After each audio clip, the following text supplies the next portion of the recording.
So hey guys, welcome back to the channel once again. दोस्तों, June month की closing होने वाली है एंड जुलाई मंथ की ओपनिंग होने वाली है, जो कि पूरी फाइनेंशियल मार्केट के लिए एंड क्रिप्टो इंडस्ट्री के लिए स्पेशली बहुत ज़्यादा इंपॉर्टेंट होता है। क्योंकि जुलाई का मंथ दोस्तों हमारी थर्ड क्वार्टरली की ओपनिंग होती है, हाफ ईयरली ओपनिंग होती है, साथ ही साथ में मंथली ओपनिंग होती है। एंड अभी तक की हिस्ट्री के अंदर जुलाई का मंथ जो है वो बहुत ही ज़्यादा यहाँ पर इंपॉर्टेंट रोल प्ले किया है एंड थोड़ी सी हमें पॉजिटिविटी मार्केट के अंदर देखने को मिली है। तो आज के इस वीडियो में हम लोग बात करने वाले हैं बिटकॉइन के नेक्स्ट प्राइस प्रोजेक्शन के बारे में कि जुलाई की मंथ के अंदर कौन सा इंपॉर्टेंट कैटलिस्ट यहाँ पर प्ले हो सकता है। हम लोग लोअर टाइम फ्रेम पर बात करेंगे, जो कि रिसेंटली ट्विटर पर मैंने आपके साथ शेयर किया है। हम लोग हाइयर टाइम फ्रेम पर बात करेंगे इथेरियम एंड बिटकॉइन के बारे में, रिसेंटली आपके साथ शेयर किया है। एंड यहाँ पर मंथली क्लोजिंग हमारे लिए इंपॉर्टेंट रहेगी, इसके बारे में समझेंगे। हम लोग मार्केट के अंदर दूसरे इंपॉर्टेंट रिस्क फैक्टर के बारे में बात करेंगे कि अभी भी मार्केट के ऊपर क्या डेंजरस सिनेरियो यहाँ पर अभी भी स्टिल इंटैक्ट है और उस पर हमें ध्यान देना है, जिसकी वजह से मार्केट अभी भी डंप हो सकती है। हम लोग बात करने वाले हैं यहाँ पर और भी इंपॉर्टेंट कैटलिस्ट के बारे में कि जुलाई मंथ के अंदर ऐसे कौन से कैटलिस्ट हैं जो जुलाई मंथ के अंदर में भी बिटकॉइन के प्राइस को ऊपर की तरफ ड्राइव कर सकते हैं। सो गाइस, पूरे वीडियो के लास्ट तक आप लोग बने रहिएगा। रिसेंटली आप सभी लोगों ने वीडियो के लास्ट वीडियो में बहुत अच्छा प्यार दिखाया है, बहुत अच्छे लोगों ने यहाँ पर सपोर्ट दिखाया है।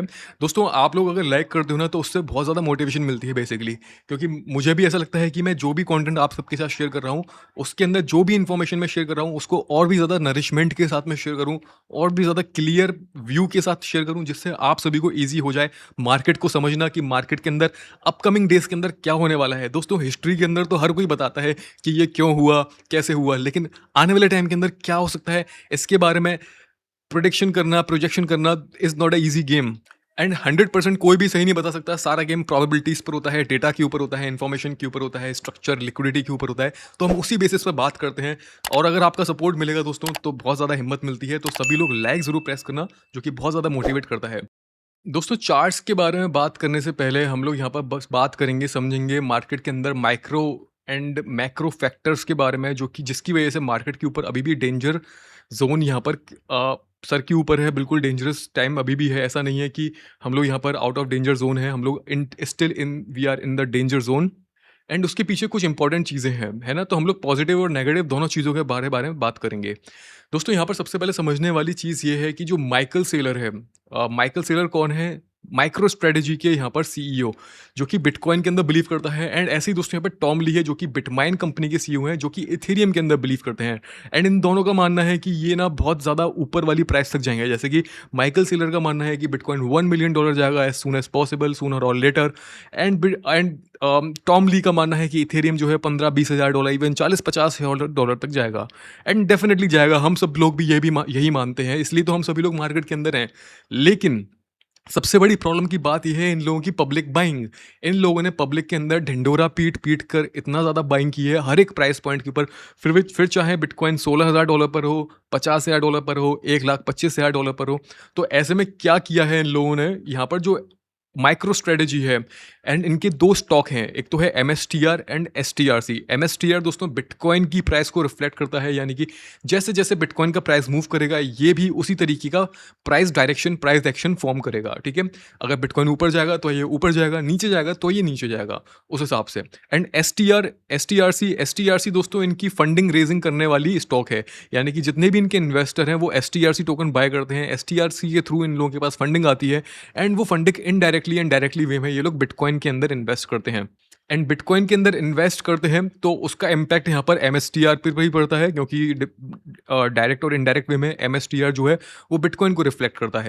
अब यहाँ पर प्रॉब्लम क्या जो हो गई दोस्तों, STRC जो स्टॉक इनका बना है ये बना है $100 पर पैक्ड रहने के लिए, यानी कि $100 के आसपास ही इसका प्राइस मूव करना चाहिए, तभी मार्केट जो कंपनी है वो हेल्दी यहाँ पर कहलाएगी एंड ये अपने यूजर्स को डिविडेंड्स अच्छे से प्रोवाइड कर सकेंगे। एंड कंपनी जो है वो सही, मतलब इसका मतलब है कंपनी जो है वो ओवरऑल अभी अपने हेल्दी फेज के अंदर है। लेकिन अभी कुछ दिन पहले क्या हुआ, ये जो STRC स्टॉक है वो डीपैग होने लगा, क्योंकि बिटकॉइन का प्राइस डंप हो रहा है। बिटकॉइन का प्राइस डंप हो रहा है तो MSTR टोकन का प्राइस डंप हो रहा है। MSTR का डंप हो रहा है तो STRC यानी कि कंपनी के ऊपर प्रेशर पड़ रहा है। एंड कंपनी को प्रेशर पड़ रहा है तो ये डीपैग हो रहा है और इन्वेस्टर्स यहाँ पर पैनिक कर रहे हैं। तो इन लोगों की जो स्ट्रेटेजी है कि बिटकॉइन को या इथेरियम को किसी भी प्राइस पॉइंट के ऊपर बाय करना, एज एन इन्वेस्टर दोस्तों इट टोटली वर्स्ट, एकदम बैड स्ट्रेटेजी है। अगर लॉन्ग टर्म के हिसाब से देखा जाए तो इट्स ऑल अबाउट पेशेंस, लेकिन शॉर्ट टर्म के अंदर यहाँ पर दोस्तों ये बहुत बड़ा पैनिक क्रिएट करता है, क्योंकि आखिरकार पैसा तो इन्वेस्टर्स का है ना, पैसा इन लोगों का नहीं है, पैसा इन्वेस्टर्स का है। और जो इन्वेस्टर्स होते हैं वो इनकी फेस वैल्यू पर बिलीव करते हैं, जो ये बोलते हैं, ठीक है? तो ये सब चीज़ें हो रही हैं, तो मार्केट के अंदर पैनिक क्रिएट हो चुका है। एंड बिटकॉइन का जो एवरेज पैनिक एरिया है दोस्तों, वो जो हम मानते हैं वो है अराउंड $40,000 के आसपास का। तो हो सकता है मार्केट जो है वो फर्दर अभी कंटिन्यूएशन रहे, अभी मार्केट के अंदर और पैनिक क्रिएट करे, जिसकी वजह से मार्केट के अंदर हमें ब्लडी क्राई देखने को यहाँ पे मिले, लोग यहाँ पर खून के आंसू यहाँ पर हो सकता है मार्केट के अंदर उस तरीके का पैनिक ज़ोन देखने को मिले, ये भी प्रोबेबिलिटी है। एंड जो इन्वेस्टर्स हैं, जो रिटेल इन्वेस्टर्स हैं, वो और ज़्यादा पैनिक करें। जिसके बारे में पिछले 5-6 महीनों से 7 महीनों से लगातार मैं आपके साथ बोल रहा हूँ कि मार्केट का जो मेन इम्पोर्टेंट एरिया है, जो चार्ट्स के हिसाब से भी अगर हम बात करते हैं, वो है हमारा $40,000 के आसपास का एरिया, जो कि बहुत इंपॉर्टेंट एरिया मुझे लगता है। एंड एवरेज लिक्विडिटी एरिया है, एंड यहाँ पर रिटेलर्स की बहुत ज़्यादा लिक्विडिटी है। सब कुछ मिलाकर दोस्तों अगर हम बात करें, तो बिटकॉइन जितना डंप होगा उसका इम्पैक्ट एमएसटीआर पर पड़ेगा, एसटीआरसी पर पड़ेगा, एंड यहाँ पर मार्केट के अंदर पैनिक क्रिएट होगा, जो कि डायरेक्टली और इनडायरेक्टली वे के अंदर रिटेलर्स के लिए या फिर पूरी क्रिप्टो मार्केट के लिए एक short term time period panic create कर सकता है, और जो कि अभी चल रहा है मार्केट के अंदर। एंड यहाँ पर हम दूसरी तरफ देखें तो जो बिटकॉइन की ईटीएफ है, वो लगातार यहाँ पर सेल की जा रहे हैं बाय इन्वेस्टर्स। इन्वेस्टर जो है वो पैनिक करना स्टार्ट कर दिए हैं, एंड जो रिटेलर्स हैं वो यहाँ पर आप देख रहे हैं कि ईटीएफ के थ्रू, ब्लैक रॉक का ईटीएफ एंड दूसरे कंपनी के जो ईटीएफ हैं उनके थ्रू बिटकॉइन के अंदर लगातार हमें सेलिंग देखने को मिल रही है, पिछले कुछ दिनों से, कुछ हफ्तों से लगातार। एंड अभी रिसेंटली 26 जून को $444.5 मिलियन के बिटकॉइन की सेलिंग हमें देखने को मिली ईटीएफ के थ्रू, जो कि ये दिखा रहा है कि रिटेलर्स जो हैं वो पैनिक यहाँ पर करना स्टार्ट कर दिए हैं, एंड यही हमारे लिए बहुत अच्छी अपॉर्चुनिटी का टाइम है। अब ये देखना है कि ये पैनिक जो है वो कब तक चलने वाला है। अब हम बात करते हैं दोस्तों जुलाई मंथ के बारे में। जैसा कि पिछले कुछ टाइम से मैं लगातार आपको बोल रहा हूँ कि July month will be another catalyst to trap the market. तो जुलाई मंथ के अंदर यहाँ पर एक और कैटलिस्ट प्ले होगा, जो कि लोगों को यहाँ पर इस चीज़ पर बिलीव करने के लिए मजबूर कर देगा कि बुल रन यहाँ पर स्टार्ट हो चुका है।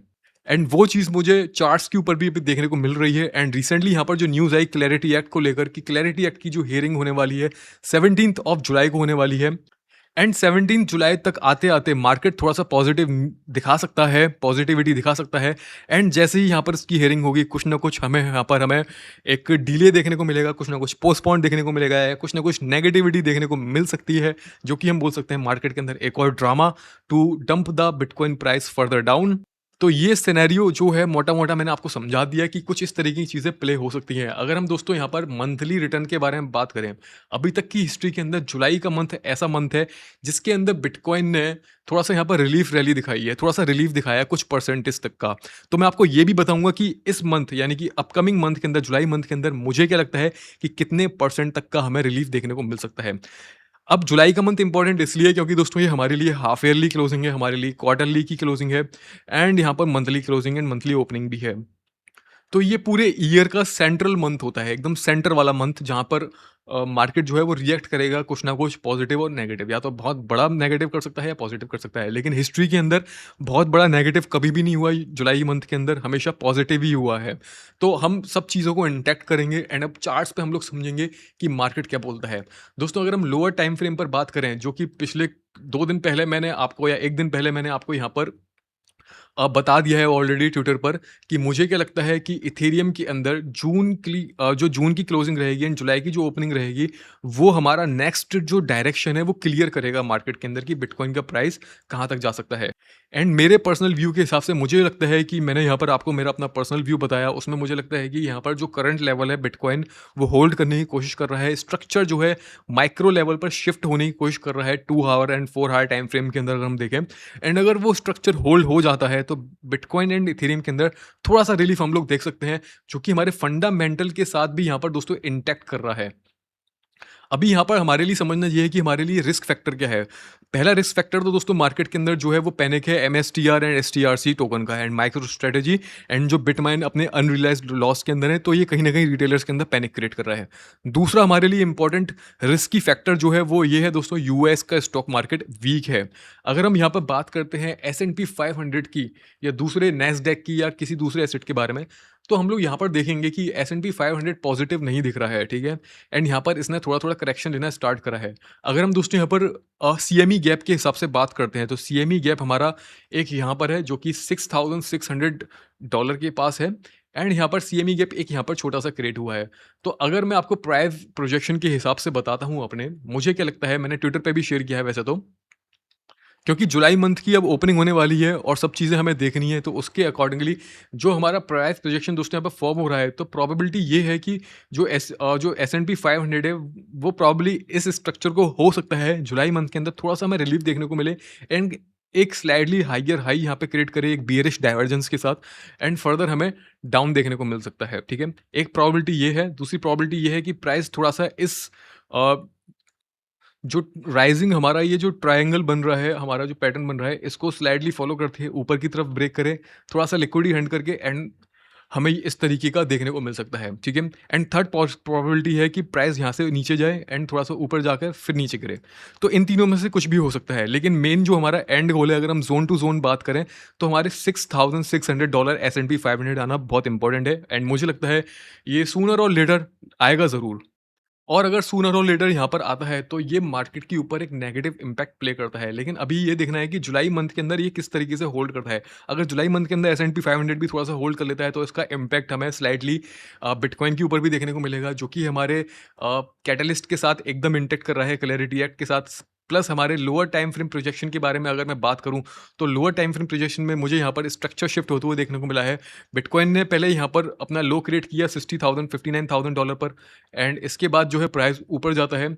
प्राइस उसके बाद नीचे आता है। यहाँ पर जो कैंडल है हमें विक्स देखने को मिलती है, मल्टीपल विक्स, जो कि ये बता रही है कि प्राइस जो है वो इस एरिया पर होल्ड करने की कोशिश कर रहा है। एंड यहाँ पर जो हमारा लिक्विडिटी पॉइंट है वो है $58,000 वाले जोन के अंदर। तो प्राइस $58,000 नहीं गया एंड प्राइस ने यहाँ पर ऊपर होल्ड करने की कोशिश करी। तो यहाँ पर इसका मतलब क्या है, प्राइस ने लो क्रिएट किया, उसके बाद लोअर लो क्रिएट किया, उसके बाद आप देख रहे हैं 3 विक्स हमें देखने को मिली हैं, जो कि है हायर हाइज की, सॉरी हायर हाइज नहीं, हायर लोज की, ठीक है? तो हायर लोज जब क्रिएट होते हैं और इस तरीके से प्राइस जब रिफॉर्म करता है, तो उसका मतलब है स्ट्रक्चर हमारा शिफ्ट हो गया है एंड शिफ्ट हो रहा है, ठीक है? एंड प्राइस जो है वो रिटेस्ट करेगा एंड फर्दर मूव करेगा अपसाइड। तो अभी क्या यहाँ पे प्रोबेबिलिटी है जुलाई मंथ के अंदर, मुझे ऐसा लगता है दोस्तों कि प्राइस यहाँ पे मूव कर सकता है टूवर्ड्स 62 टू $63,000, जो कि हमारे करंट पूरे प्राइस स्ट्रक्चर के हिसाब से हमारा मोस्ट इंपॉर्टेंट एरिया है, पॉइंट ऑफ कंट्रोल एरिया है, वॉल्यूम एंड लिक्विडिटी के हिसाब से एंड फेयर वैल्यू के हिसाब से। एंड साथ ही साथ में ट्रेंड लाइन का जो रेजिस्टेंस है वो भी यहाँ पर सेम इंटैक्ट कर रहा है इसके साथ, तो अलाइन कर रहा है बहुत अच्छे से चीज़ें। तो मुझे क्या लगता है कि एटलीस्ट हमारा $62,000, 62 टू $63,000 का जो एरिया है, ये हमारा श्योर शॉर्ट एरिया होना चाहिए फॉर शॉर्टर टाइम पीरियड, और ऐसे के अंदर एक एक अच्छी स्कैल्प ट्रेड बन सकती है। लेकिन हमारे ऊपर जो रिस्की थिंग है, जो मैंने अभी आपको बताया एस-एंड-पी 500 को लेकर या यूएस स्टॉक मार्केट को लेकर, कि वो फर्दर डाउन कर सकता है। अगर यूएस मार्केट नहीं रुका, किसी वजह से लगातार डाउन करता यहाँ पर चला गया, तो इसका इम्पैक्ट बिटकॉइन के ऊपर पड़ेगा एंड बिटकॉइन जो है अपने वो इस स्ट्रक्चर को होल्ड नहीं कर पाएगा। एंड अगर हम हाइयर टाइम फ्रेम की बात करते हैं, तो हाइयर टाइम फ्रेम के अंदर चीज़ें मुझे सही नहीं लग रही हैं। तो मैं आपको 2 चीज़ बता देता हूँ कि क्या प्रोबेबिलिटी है। पहली प्रोबेबिलिटी दोस्तों ये है कि अगर बिटकॉइन का प्राइस होल्ड करता है अपने करंट स्ट्रक्चर को, तो यहाँ पर हम लोग 63-64,000 डॉलर के आसपास हमारा जो ट्रेंड लाइन का सपोर्ट है, इसको हम लोग फॉलो होते हुए देख सकते हैं हाइयर टाइम फ्रेम में, जो कि हमारा परसेंटेज वाइज देखा जाए तो जुलाई मंथ के अंदर हम लोग 5 से लेकर 7% तक का पंप मार्केट के अंदर देख सकते हैं। लेकिन अगर यहाँ पर ये होल्ड नहीं होता है, तो हमारा सीधे डायरेक्टली हम लोग 55-53,000 डॉलर देख सकते हैं। लेकिन मुझे लगता है कि होल्ड करना चाहिए यहाँ पर थोड़ा सा, एंड प्राइस इस तरीके से फॉर्म करते हुए फर्दर डाउन यहाँ पर जा सकता है। तो करंटली अगर आप पूछो तो मैं क्या स्टेप लेने वाला हूँ दोस्तों, मैंने यहाँ पर एक छोटी सी स्मॉल लॉन्ग पोजीशन यहाँ पर ओपन करी है टूवर्ड्स $62,700, जो कि स्कैल्प है, और अगर रिस्क रिवॉर्ड देखा जाए तो 3.4 आरआर का रिस्क रिवॉर्ड है, बहुत अच्छा है। एंड मुझे लगता है कि यहाँ तक प्राइस जा सकता है कुछ दिनों में आने वाले। सो लेट्स सी क्या होता है। और अगर स्टॉप लॉस भी हिट हो जाता है तो डजंट इम्पैक्ट टू मच, क्योंकि बहुत लोअर रिस्क है। सो लेट्स सी गाइस आने वाले दिनों के अंदर क्या होता है एंड बिटकॉइन का प्राइस किस तरीके से होल्ड करता है। क्या बिटकॉइन का प्राइस अपने लोअर टाइम फ्रेम स्ट्रक्चर को फॉलो करेगा, या फिर फर्दर डाउन साइड प्राइस नीचे की तरफ जाएगा, कंटिन्यूशन टूवर्ड्स $53,000, जो कि मेरे लिए एक बहुत इंपॉर्टेंट एरिया है। तो अभी हम लोग वेट करते हैं थोड़ा सा क्वार्टरली क्लोजिंग के लेकर एंड हमारी जो हाफ ईयरली क्लोजिंग है उसको लेकर, तब थोड़ा सा और हमारी पिक्चर क्लियर होगी। जो भी चीज़ें क्लियर होंगी मैं आपके साथ ट्विटर पर एंड टेलीग्राम पर शेयर करता रहूँगा। So make sure to keep follow us on Twitter and Telegram, all links are in the description box below. तो अभी के लिए दोस्तों इतना ही है, जल्दी मिलते हैं नेक्स्ट वीडियो में नए टॉपिक के साथ, नए प्राइस प्रोजेक्शन के साथ, न्यू डेटा के साथ। तब तक के लिए bye bye, take care and see you soon.